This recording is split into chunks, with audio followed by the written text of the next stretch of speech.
Hi, welcome everyone. Welcome to the Career Talkies with Abhilash. Yes, it is the first episode of this year, but what were we doing for this so long? Earlier in this year, a report from World Economic Forum came that was about the future of job. I kept wondering that while I'm speaking about future of job, what are they talking about? Are they talking about employment? Are they talking about blue collar job, white collar job? So I had an interaction with people who created that report in World Economic Forum.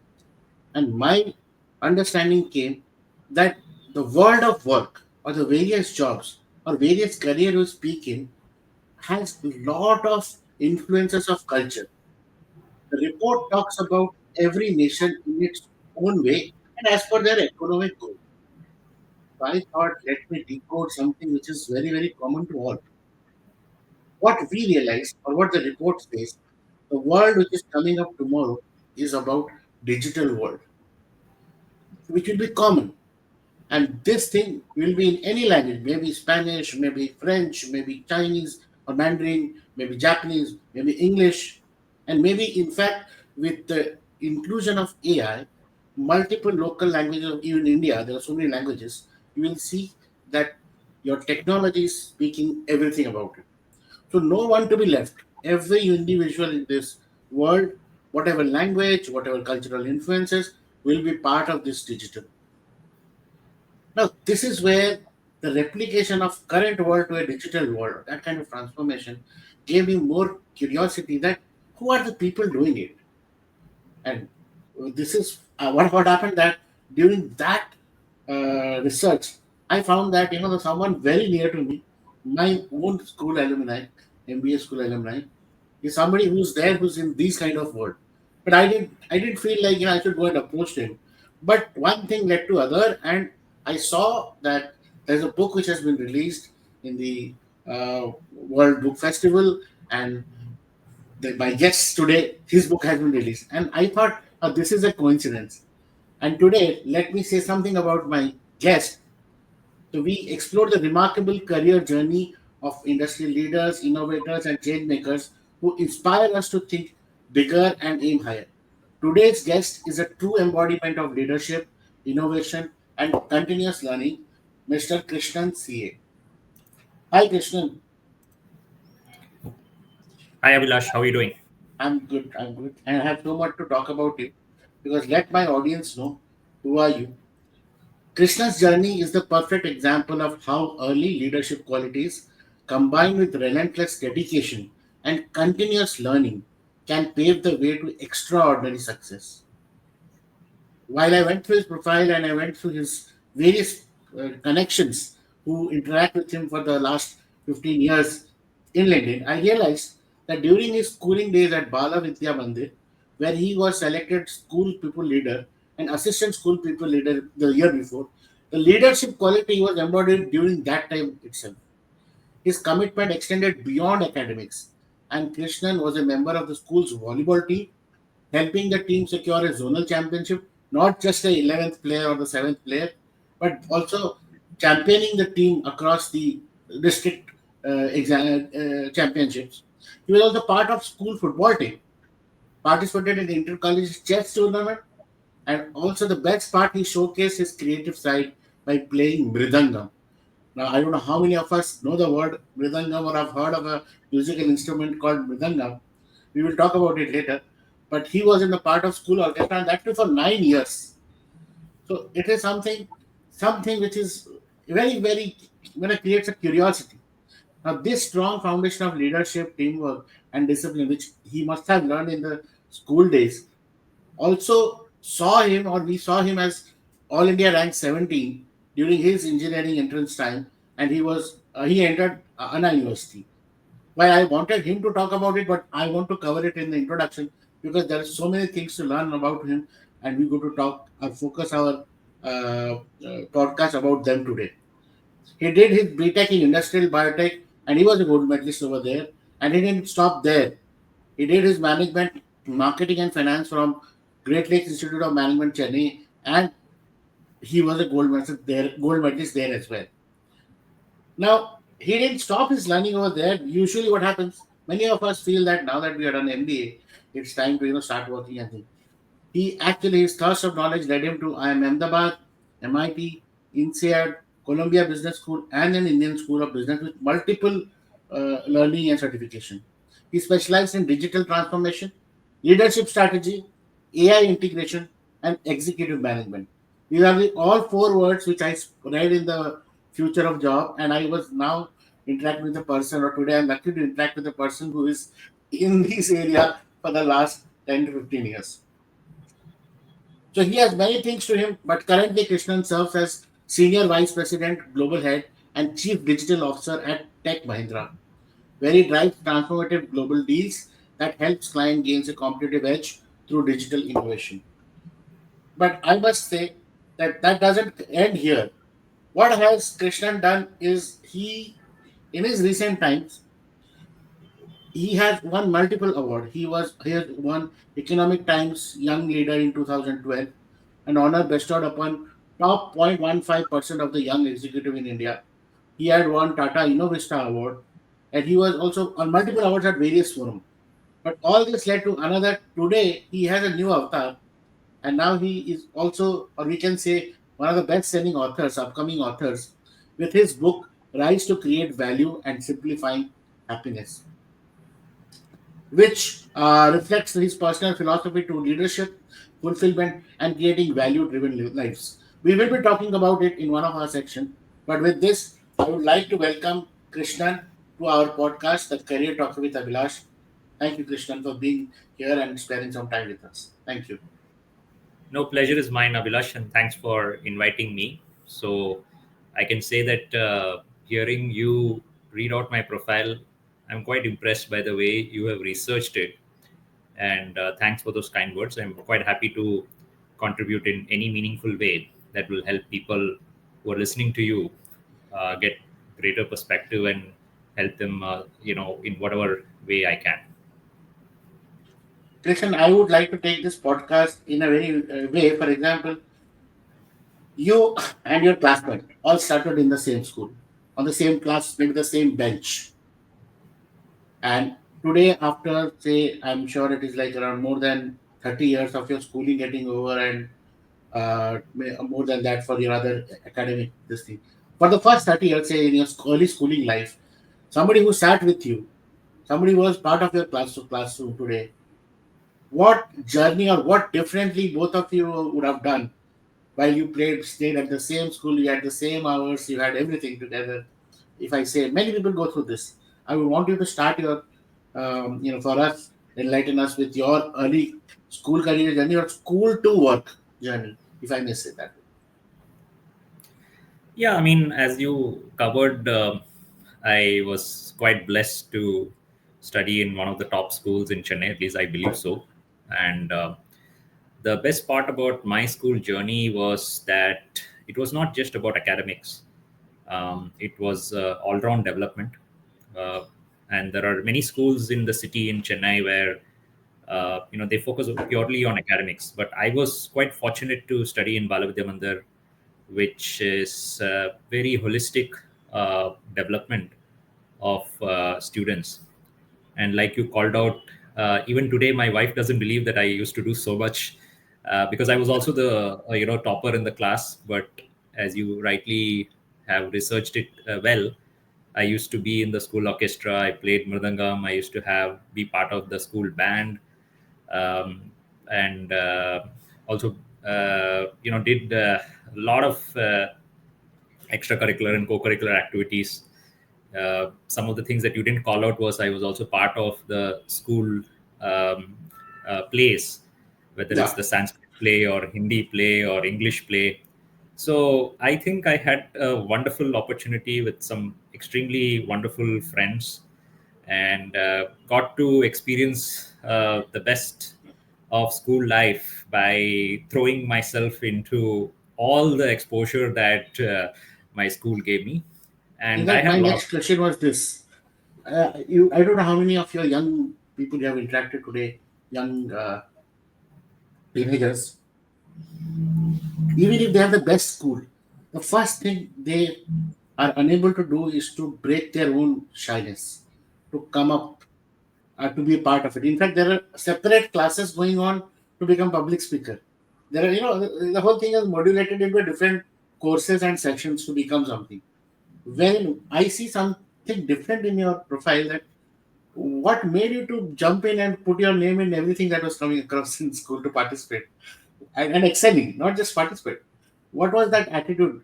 Was it a push from your family, or maybe your friends, or you wanted to impress somebody? I don't know. What was the drive? That drive, I think, is still there. I can see constantly. I'll relate it in the second phase of your life as well. No, I mean, I have always been very curious as a student, as a professional, and always opened up for any learning opportunity. And when I say learning, learning is not just about the academics, right? You also learn in the sports field, like you called out. I was pretty much part of the school team on many sports. So you do get to learn in the sport field. You get to learn, like now they have said, it's not just IQ, EQ. There is also the musical quotient. So when you learn a musical instrument like mridangam, there's a lot of mathematics that goes behind it, right? So it's not just academics that you learn from. So I would say just a very openness to learn, openness to get exposure. And I truly believe, even today, when I look back, that we count our years through the experiences that we have, right? True. And to me, all those experiences made my school days very rich. And I would strongly advise parents, and these days it's much more prevalent that as parents, we do expose our kids to multiple avenues.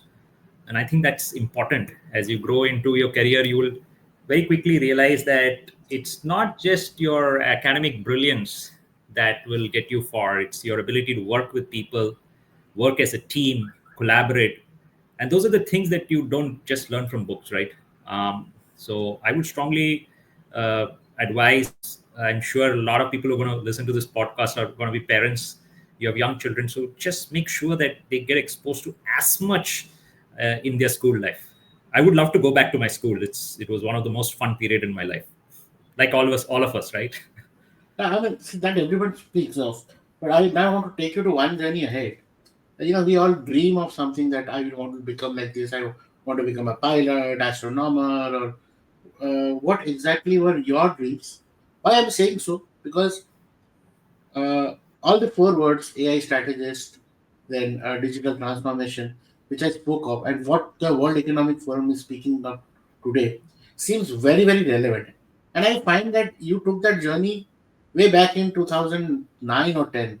Whatever your profile has been, that did not show up in your school thing, or maybe in college thing. It was like either it was pure technical, or it was, like the flair, you being a gold medalist again. The expectation is that you'll do something in industrial engineering. And what was your childhood dream?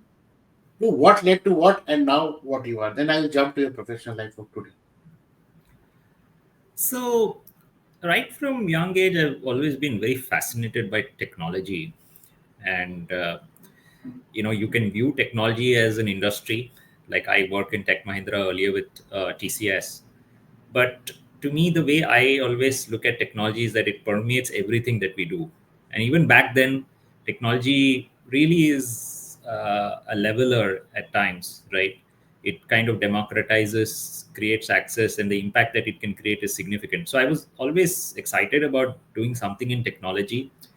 uh, if I roll back to my school age, maybe I wanted to become an aerospace engineer, because at that time it was the time of Mr. Our late President APJ Abdul Kalam. But then as I started applying for IITs and started looking at the engineering college options, I soon realized that my heart lied in engineering. And then post that, I always was very clear that I will pursue my MBA, because I didn't see myself as an engineer. Always saw myself as a leader, and you called it out very well. I was the school pupil leader, assistant pupil leader. So to me, I wanted to do something where I can impact life, and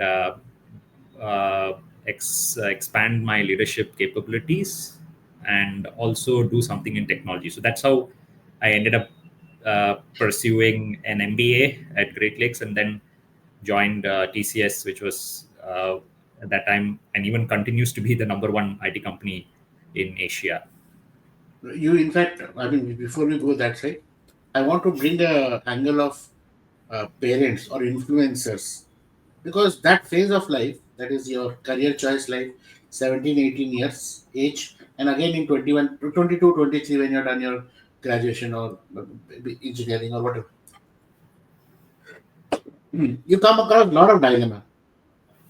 In fact, when we talk about career counseling and guidance today in this country, maybe globally also, child suicide, or this kind of the dream realization or the stress of starting up a career or reaching out a parent's dream is the biggest uh, effort or biggest challenge a student feels in his college life, school life.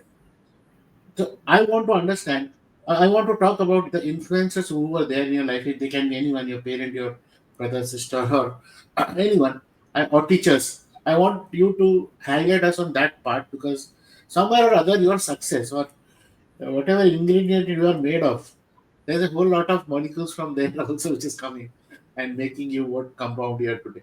So I would want a little bit of we focus a little bit on that, and then come to your professional career. Sure. Hands down, I owe whatever I have achieved or whatever little I have achieved to my mom. In fact, you earlier referenced the fact that I also was won the Economic Times Young Leader, and the question was the same, right? That Mrs. Kalpana Moparia, CEO of JP Morgan, asked me who's my role model, and from that day till today, my role model has been my mom. And the reason why she has had a very good influence is the fact that pretty much all what I consider as great qualities in me, whether it's being industrious, being openness to learn, um, be as a people person, right, driving teamwork. I pretty much learned it all from my mom, right, whatever I observed.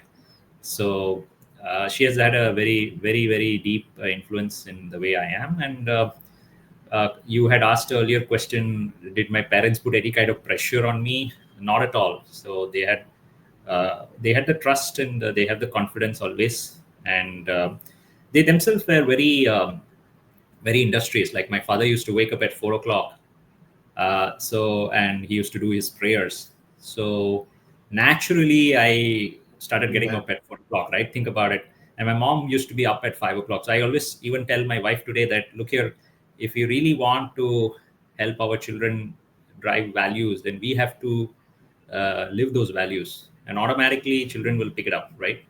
And think about every day getting up at 4 o'clock with your father praying.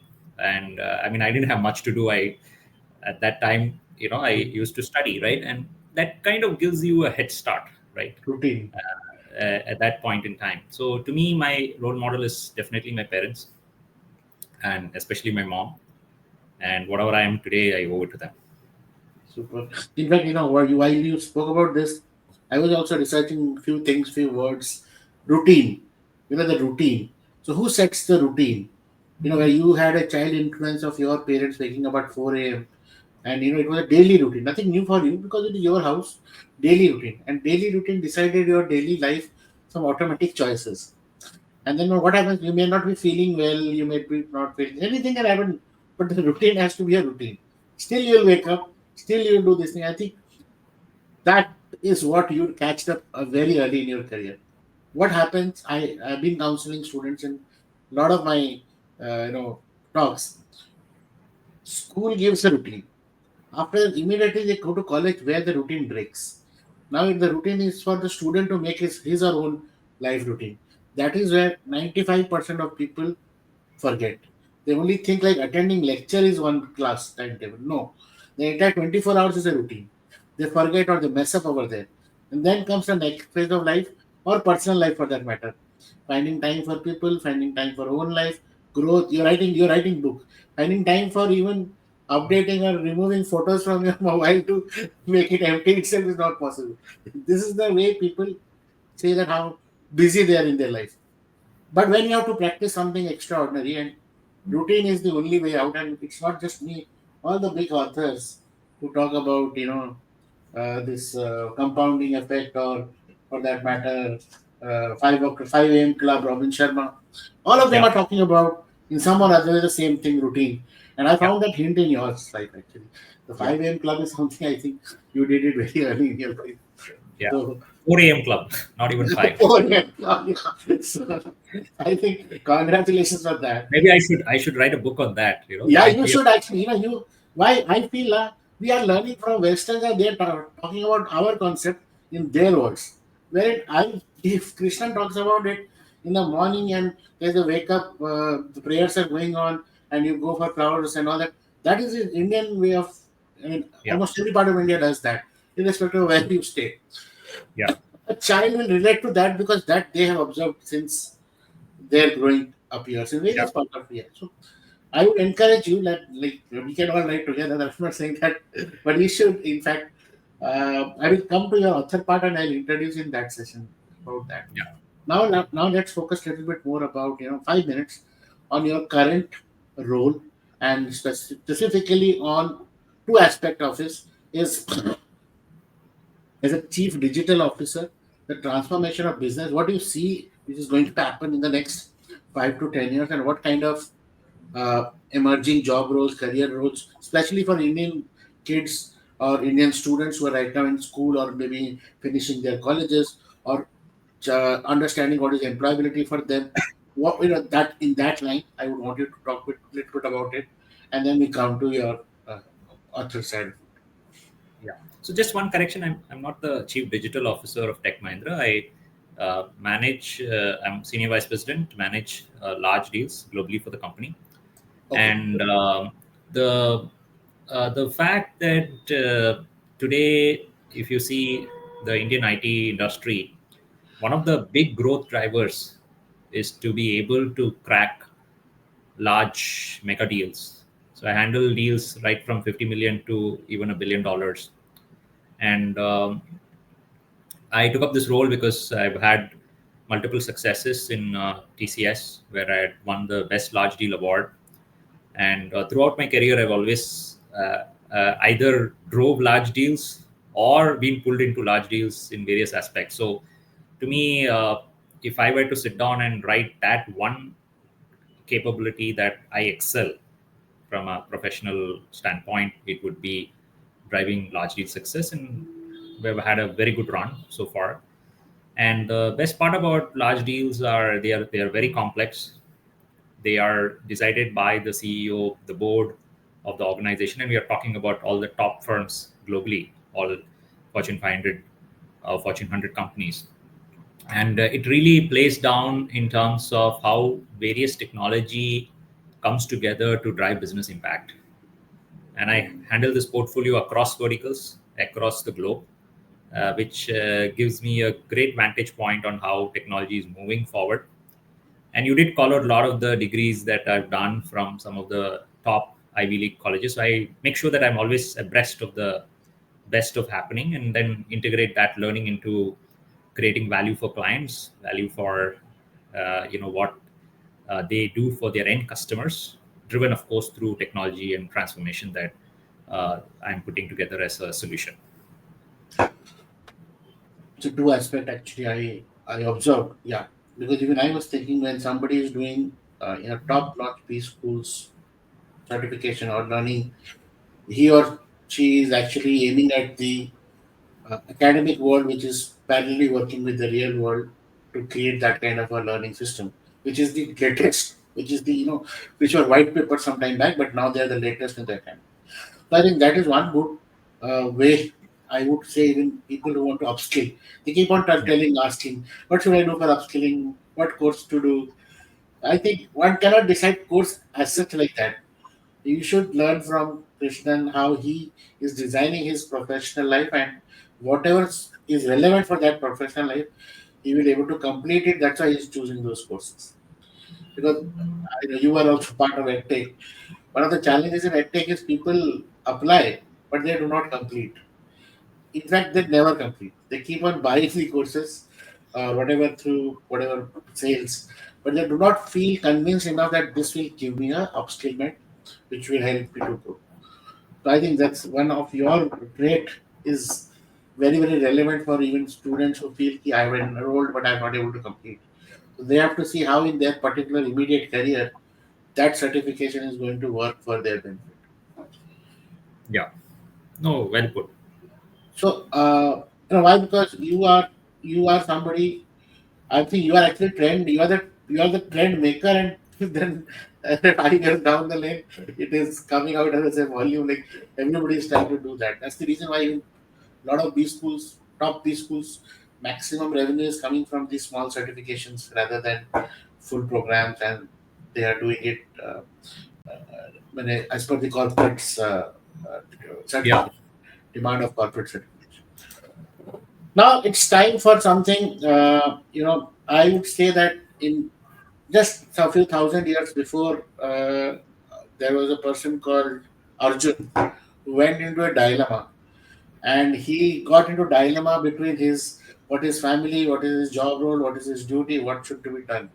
In fact, the whole question he asked is what is the purpose of life and everything. But what happened? He looked up to somebody who was also around him, mentoring him throughout his career or life journey, and his name was Krishna. And he wrote a Bhagavad Gita. He didn't write a Bhagavad Gita, but he spoke about the values that came or were published as Bhagavad Gita.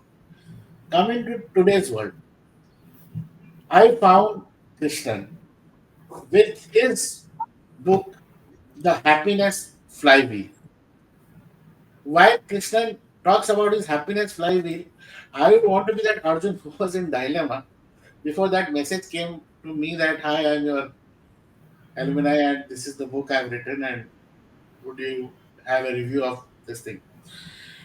Now what the dilemma I was is the same thing. What am I doing with all this knowledge, purpose, being in a part of digital world, learning about new career skill, AI tools, everything is happening around and very fast it's happening. If you can if somebody is learning today, you'll realize that we are very slow. The world is running very fast. If you're not aware of all these things, then it's very peaceful life. But otherwise, if you're trying to learn something about AI or how to use it in your particular skill, the world has already gone very high. And you are actually still wondering what to do. So I was in that kind of dilemma, and then I received this book and I read through the gist. Then a lot of then the same person shares me a lot of other information about not just book but other podcasts and other places where he's been talking. And it is no none other than you yourself because that I could not call back and say to you that what is the timing. I was in a dilemma and the flywheel comes as the happiness flywheel. So your book is I felt is something a journey of your life which you have put it in a very reflective manner. Maybe it was not reflecting it because everything to me because I have not gone through that phase. But somehow you have put it in a very I would say the word you used in earlier that you are very curious.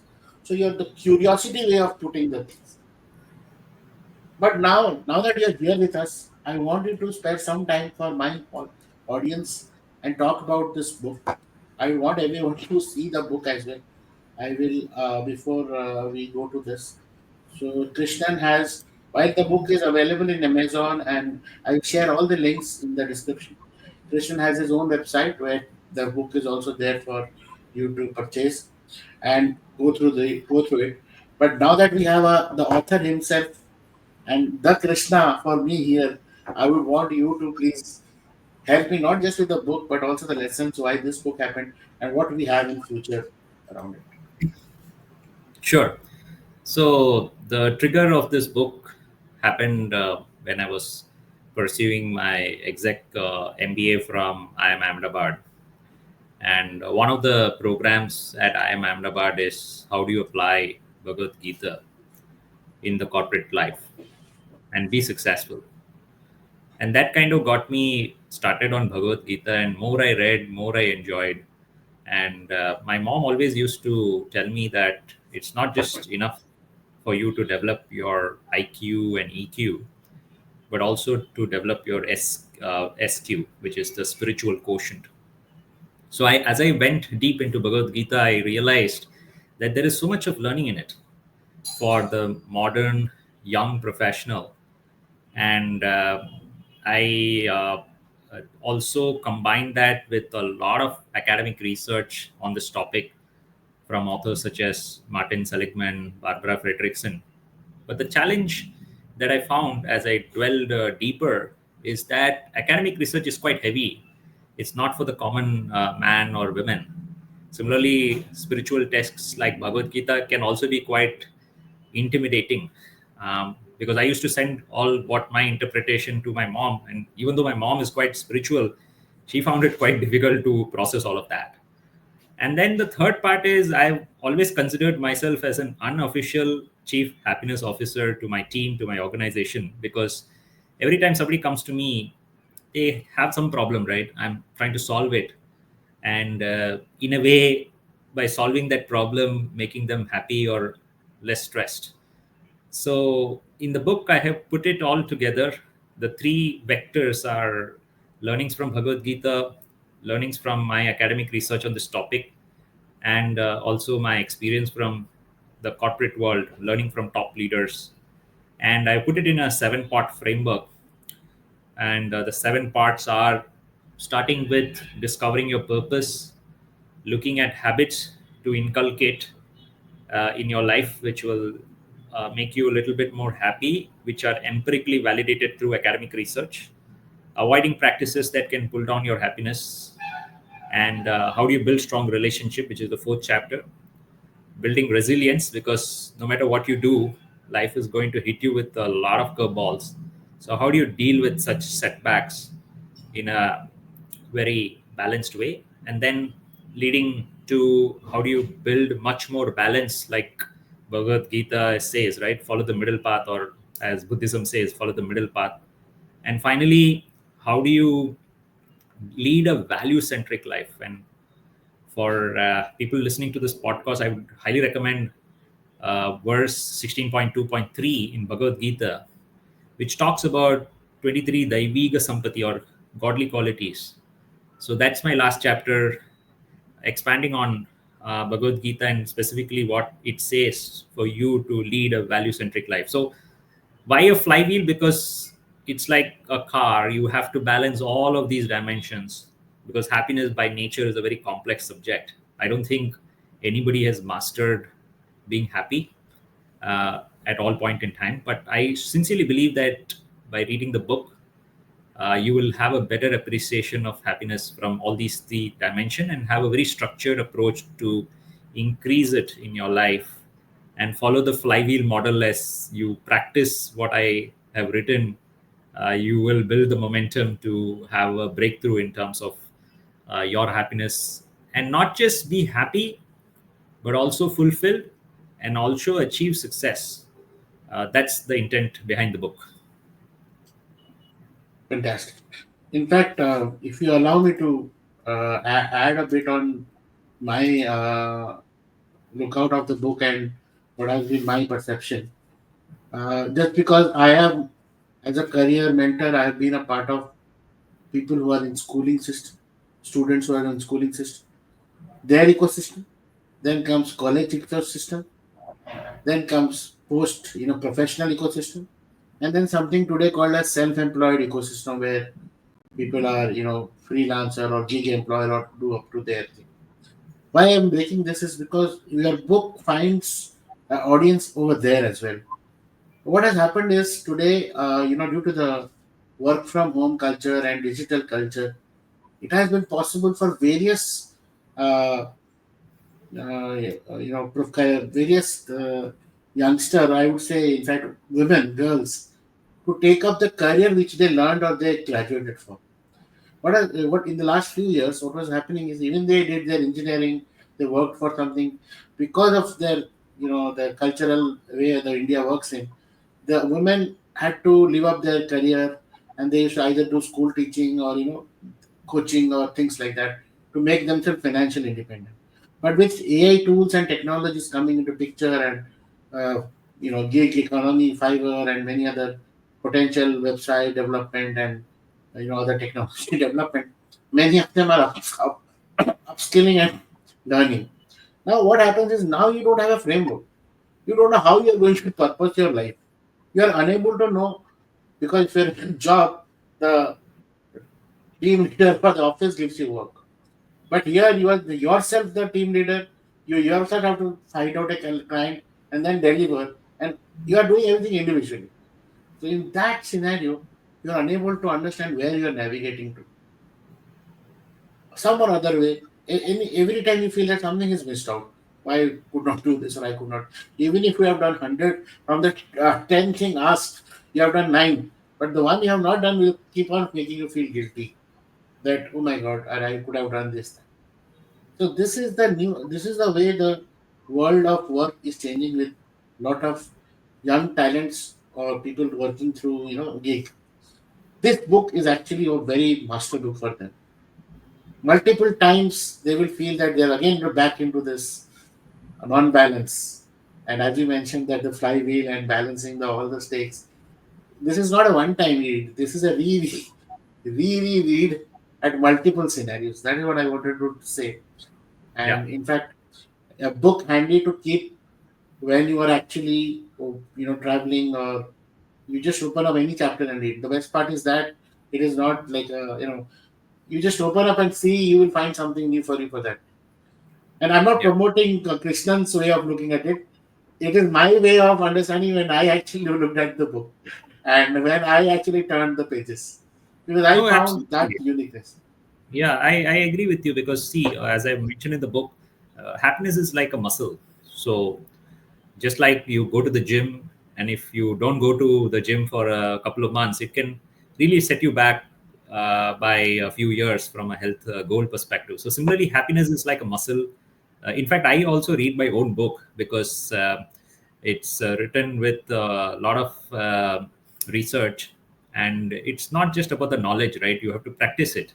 So while my book expounds on the, like I mentioned, the 23 Daiviga Sampati, it's not that easy to implement that in every instance of your life in every day. So it's important to keep reading it and ensure that the execution of those ideas are done, and you increase your happiness quotient as you practice and get better at it. So yeah, I True. agree with you, Abhilash. It is Well said. accumulative. It is accumulative. It is going to compound. The more you learn about it and practice and make it in your own life. Yeah, But now that we are at the closure of our, I have only two modules to be asked to you. One is a small rapid fire questions. I have 5 questions, and I would not sure. give you much time. Whatever comes out in your brain first, Yeah, and then we'll conclude. So, you ready for the rapid fire, right? go ahead, go ahead. So, a book that changed your own life. The book that changed my whole life is the Bhagavad Gita. Your biggest inspiration in leadership. Mahatma Gandhi. One habit that keeps you productive. Curiosity. Okay, if not a corporate leader, what would you be doing? I'll be a coach. And what musical instrument you feel is that you relate to today? So I play the mridangam, so I always have related to mridangam. So even Okay. if I'm not playing the mridangam, I keep drumming on my desk. So thank you. That was quick and insightful. In fact, I wanted you to talk on that lines as well, because what you started early in your life is going to stay with you forever in your life. Actually, that the joy of being with that instrument. Yeah, So, Krishnan, a little bit on the before we do a, looking back at your own journey. What I feel we want to summarize. But I know the journey is more long to go, and I wish that you reach multiple world and many people across the globe, and the amount of effort you are doing in your current work profile. And I know arguably you are going to do a lot of things in this era. What is your biggest learning, and how do you define success today? And how do you want people to define success for them today? to me, success, at least I defined and I have always defined success, is to be really, really good at whatever you do. You can be a musician, you can be a cricketer, you can be a leader, you can be a podcast, host, but whatever you do it so well. And I say this to my team: do it so well that the angels above cry because you did it so well. So success to me is that, right? Being extremely good at what you do, and not just that, ensure that what you do creates an impact, and always have that perspective. And I'm sure all of you would have heard about the story of the stone cutter, right? Where there were two stone cutters. One was asked, what was he doing? He said, I'm cutting stone. And when the other person was asked the same question, he said, I'm building a cathedral. So be that stone cutter who's building the cathedral in your life. And I'm sure success is a foregone conclusion for you, because that day, that instant, you're already successful. And I wish you all the best. Thank you, Krishnan. Firstly, thank you for your time, and I hope it was quick. Krishnan, thank you so much for taking time to share your inspiring journey, invaluable leadership insights, and also the personal reflections. Definitely your story which you spoke today will resonate with all my podcast listeners. And in fact, I feel that multiple time we were relating to the everyone's career life or career journey. So people will have dilemma and they would want you to, or they would want you to be accessible as well. So I would request that if I can put your LinkedIn connect in my description as well. Maybe somebody would want to take time from you to discuss further. If that will permit me about that. Sure. I mean, anytime. And maybe I risk saying this in a podcast, but I'm somebody who always wants to help, whether it is my alma mater. I have recruited the maximum number of people from my alma mater in my team and ensured that they achieve success. And even in my team, I ensure that not just what they did in under my leadership, but also ensure that from a long term they're positioned well for success. And even random people who listen reach out to me on LinkedIn or on WhatsApp, I try my best to help out, because see, all of us are given a platform, and we should have great gratitude that 90% of what we have achieved is because of either our parents or the platform that we have got. So if there is a possibility to help others, we should take that opportunity.